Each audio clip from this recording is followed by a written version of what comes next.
روایت میں آتا ہے، ذکر آتا ہے کہ وہ کسائی اچھا گوشت پیچھے رکھتا تھا، ہڈیوں والا گوشت لوگوں کو دیتا تھا. اتنا بد اخلاق تھا، ہر بندہ اس کے بد اخلاقی کی وجہ سے تنگ تھا، ناپ تول میں بھی کمی کر رہا تھا. اتنی ساری اس میں خامیاں، میں حیران ہو گیا، مولا یہ جنت میں کیسے جائے گا؟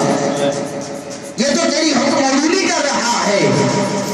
فارغ ہوا، شام ہوئی، اس نے وہ جو بچایا ہوا گوشت تھا وہ کیس میں ڈالا اور موسیٰ علیہ السلام کا دامن پکڑا. اب موسیٰ علیہ السلام نے بتایا نہیں کہ میں اللہ کا نبی ہوں یا میں تجھے دیکھنے آیا ہوں، بس ایسے کہا کہ ذرا پڑوسی تو دنیا میں دیکھو کون ہے میرا جنت میں. اللہ تعالیٰ ہم سب کو جنت میں سرکار علیہ السلام کے گھر کے سامنے جھونپڑی عطا کر دے. آمین آمین. تو وہاں موسیٰ علیہ السلام کو ساتھ لیا، گھر میں لے گئے. اس کسائی نے کہا، ہنڈی بنائی، روٹیاں پکانے کے بعد کہا موسیٰ علیہ السلام سے کہ تو میرا مہمان ہے، تیرا میرے اوپر حق بنتا ہے کہ میں تیری خدمت کروں، پر اگر ناراض نہیں تو میرے پچھلے کمرے میں میری بوڑھی ماں ہے، کیا میں اس کی خدمت نہ کر لوں پہلے؟ موسیٰ علیہ السلام نے کہا ہاں میں تجھے اجازت دیتا ہوں. اب وہ بندہ گوشت اٹھاتا ہے، روٹیاں اٹھاتا ہے اور پچھلے کمرے میں جاتا ہے اور جا کر ماں کے قدموں کو چومتا ہے. اللہ تعالیٰ ہمیں بھی توفیق عطا فرمائے. ماں کے قدموں کو چومتا ہے. چومنے کے بعد وہ بندہ اپنے منہ میں روٹی کا ٹکڑا توڑ کر اس کے اوپر گوشت کا ٹکڑا رکھتا ہے، اپنے منہ میں ڈالتا ہے. دانتوں میں چبانے کے بعد اپنے منہ سے وہ انوالا نکال کر اپنی ماں کے منہ میں ڈالتا ہے.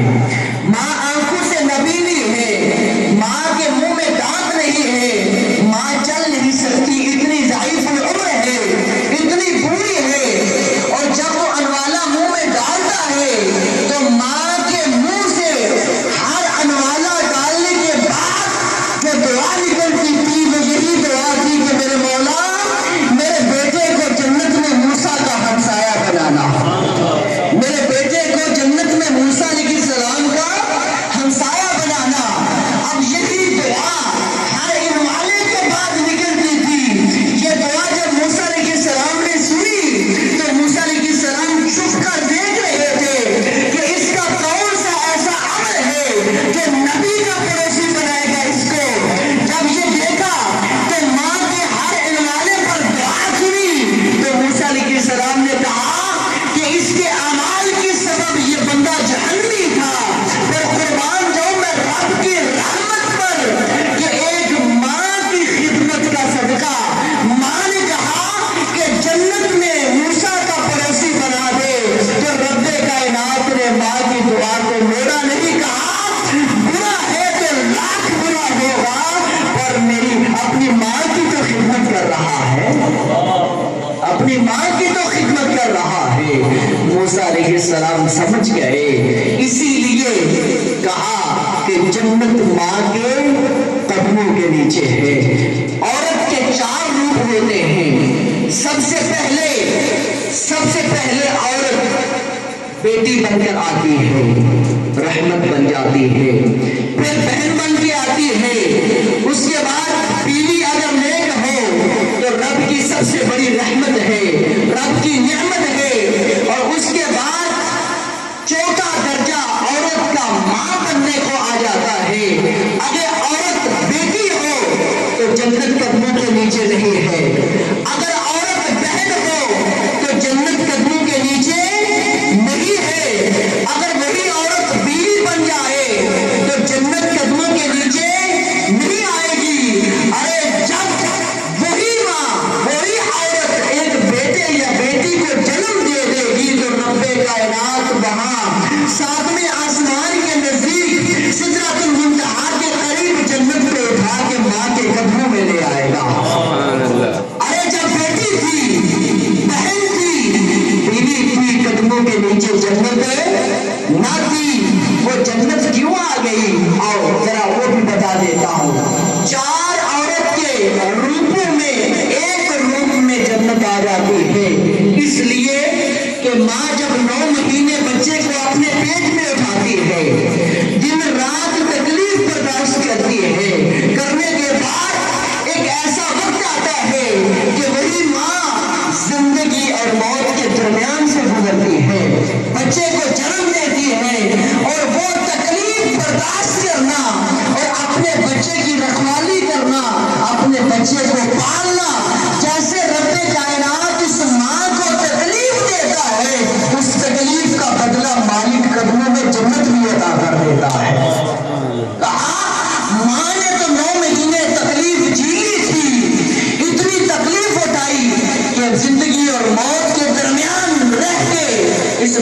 کو پیدا کر دیا.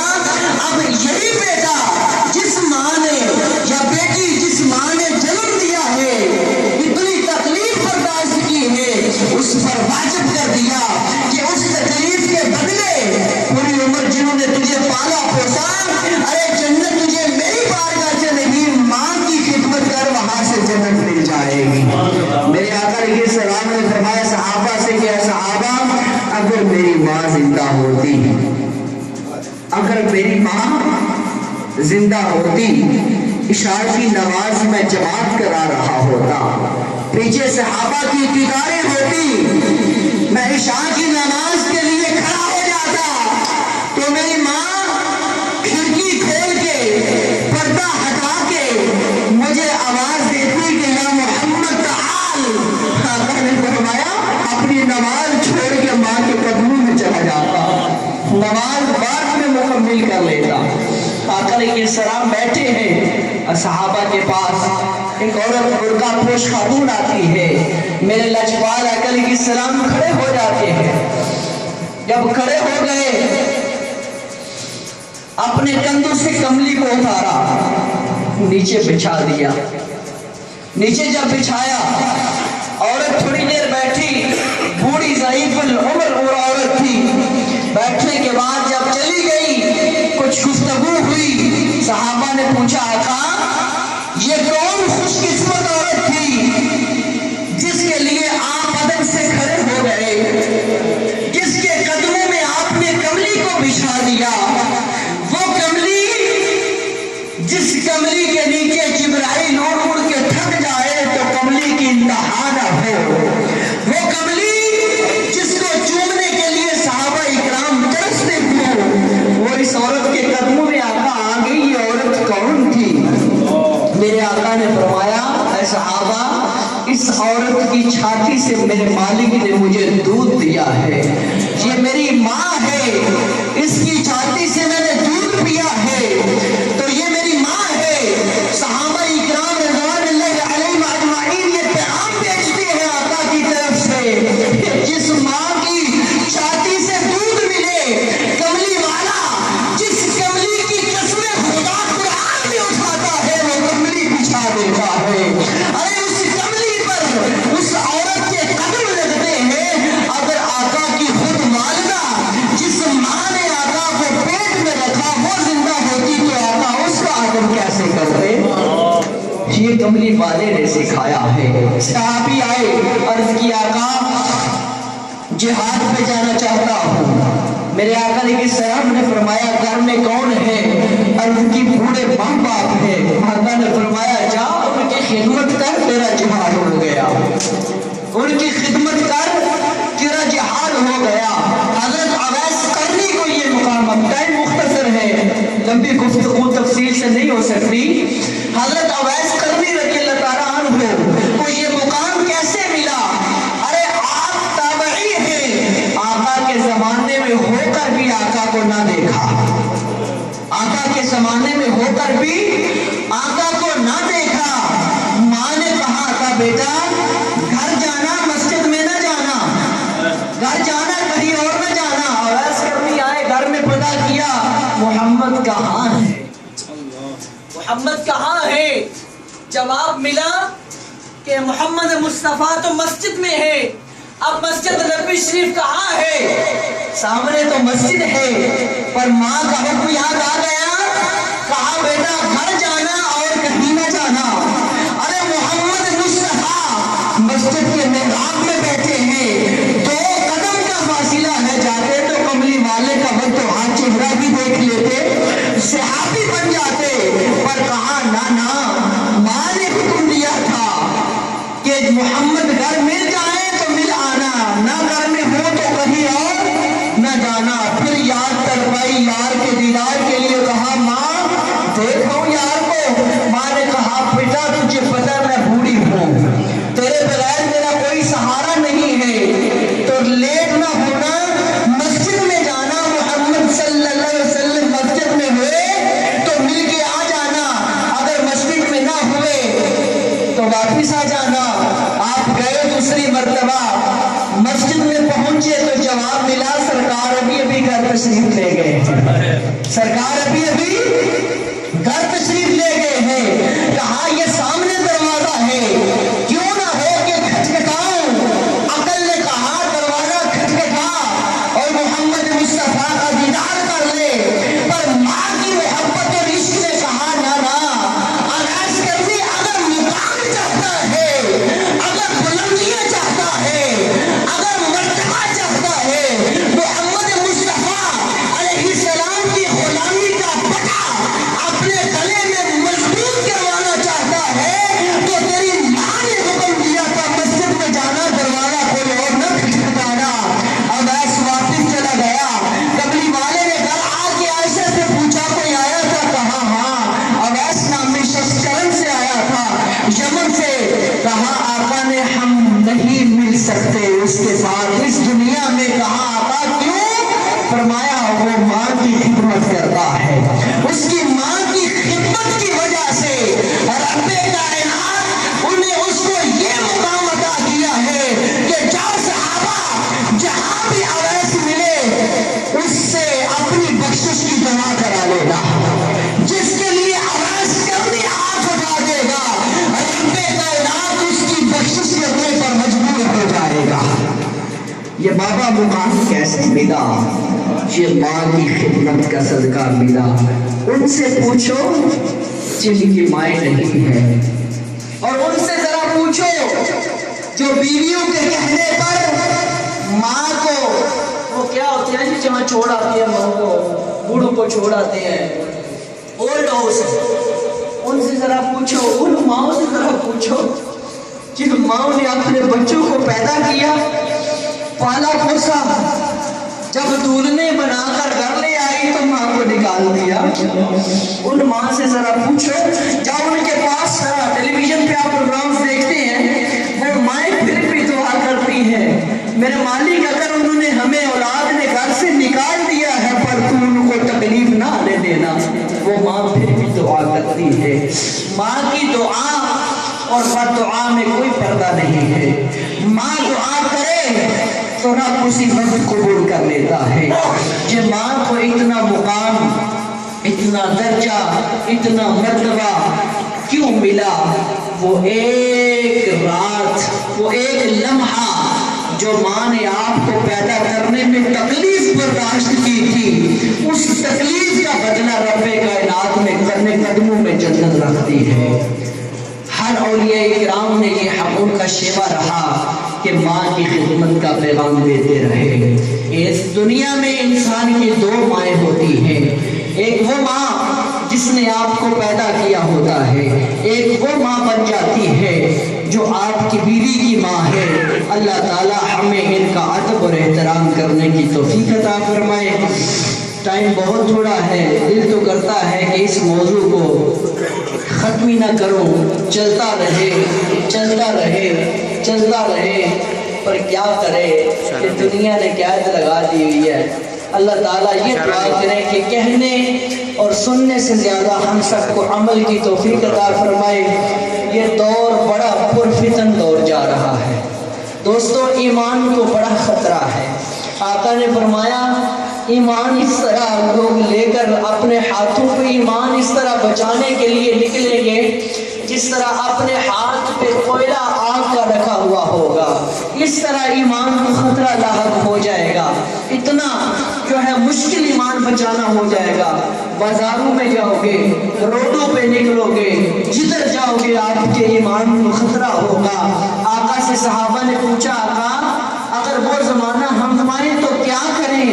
میرے آقا نے فرمایا اگر تم لوگ وہ زمانہ پاؤ تو ایسا کرنا، کسی اللہ کا ذکر کرنے والی جماعت کے ساتھ مل جانا۔ ارے جو جماعت کے ساتھ مل جائے گا اس کا ایمان بچ جائے گا۔ اسی لیے آخری بات کر کے اجازت چاہتا ہوں۔ آقا اسلام نے فرمایا من تمسک بسنتی عند فساد امتی لہو اجرہ مئۃ شہیدا۔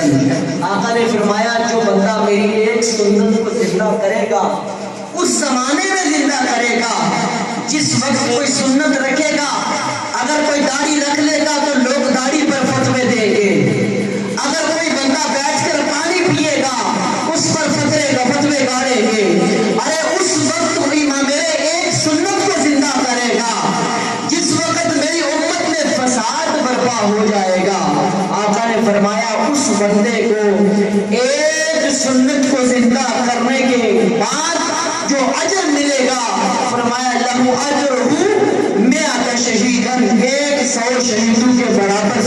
ملے گا۔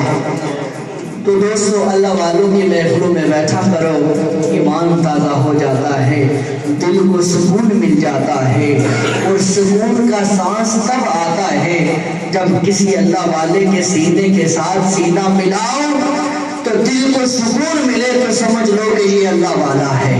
اگر سکون نہ ملے تو یہ دنیا دار ہے۔ دنیا داروں کی ہم عزت ادب احترام کرتے ہیں، بڑا پتہ ہے کیوں؟